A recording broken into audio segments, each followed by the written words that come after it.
In 1492, the Catholic monarchs of Spain, Ferdinand and Isabella, issued the Alhambra Decree, expelling the Jewish population that had lived in Iberia for centuries.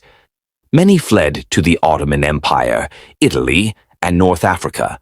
Among these destinations, Morocco became a key refuge for the exiled Sephardic Jews, but their arrival also sparked tensions with the local Muslim population, leading to conflicts, cultural clashes, and periods of uneasy coexistence.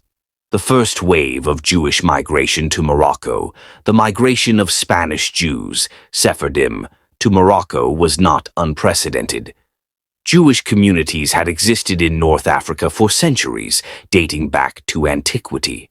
Berber tribes had converted to Judaism, and Moroccan cities like Fez, Marrakesh, and Tétouan already had established Jewish populations. However, the influx of exiles from Spain changed the demographic balance. These Sephardic Jews arrived in Morocco highly educated, fluent in Spanish, Portuguese, and Hebrew, and with expertise in commerce, medicine, and diplomacy. Some became advisors to Moroccan sultans, serving as intermediaries between Morocco and European powers. This privileged status, however, bred resentment among the local Muslim population and the indigenous Jewish communities, known as the Toshavim, residents. Clashes between Sephardic Jews and local Muslims, the newly arrived Sephardim settled in cities like Fez, where tensions soon arose. The indigenous Jewish community had lived under Muslim rule for centuries, following the traditions of dhimmitude, a status that allowed Jews and Christians to live under Islamic rule in exchange for paying the jizya, a tax on non-Muslims, and accepting certain social restrictions. The Sephardim, coming from Christian Spain, were less accustomed to these conditions and resisted such limitations, causing friction with both Muslim rulers and locals. In Fez, the Muslim population viewed the newcomers with suspicion, fearing that their ties to European markets and Christian Spain made them potential agents of foreign influence. In 1496, anti-Jewish riots erupted, fueled by economic hardship and religious animosities.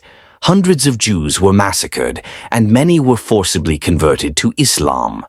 The violence was so severe that some Sephardim fled to the Ottoman Empire or deeper into the Sahara to escape persecution.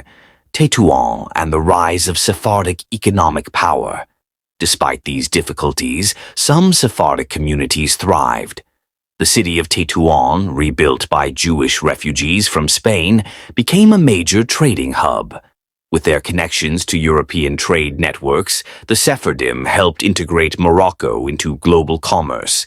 They facilitated trade with the Iberian Peninsula, the Netherlands, and even the Americas, enriching both Jewish and Muslim merchants. However, this success again led to jealousy and accusations.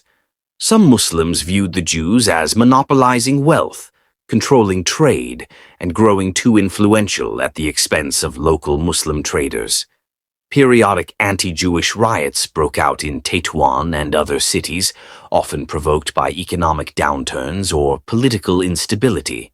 Religious and cultural clashes. Another point of tension was religious practice. Sephardic Jews, shaped by the Catholic Inquisition and European intellectual movements, were culturally distinct from Moroccan Jews, who had lived under Islamic influence. Sephardic customs, including their pronunciation of Hebrew, synagogue rituals, and even dress, were seen as foreign and, at times, arrogant by local Jews and Muslims alike. In some cases, Sephardim rejected North African Jewish traditions, setting up separate synagogues and institutions. This divide weakened Jewish solidarity in the face of external threats, and made the Sephardim more vulnerable to attacks from both local Muslims and Moroccan authorities. Jewish life under Saadian rule. In the mid-16th century, Morocco was ruled by the Saadian dynasty, which sought to unify the country and expel the Portuguese from Moroccan coastal enclaves. Some Jewish merchants and financiers supported the Saadians, providing them with financial backing in exchange for protection. Yet, this alliance was fragile. During times of war or economic crisis, Moroccan rulers often turned against their Jewish subjects. In 1578, after the Battle of Ksar el-Kebir, where the Saadians defeated the Portuguese, Jews faced renewed persecution. Some were accused of collaborating with European powers, leading to arrests, executions, and increased taxation.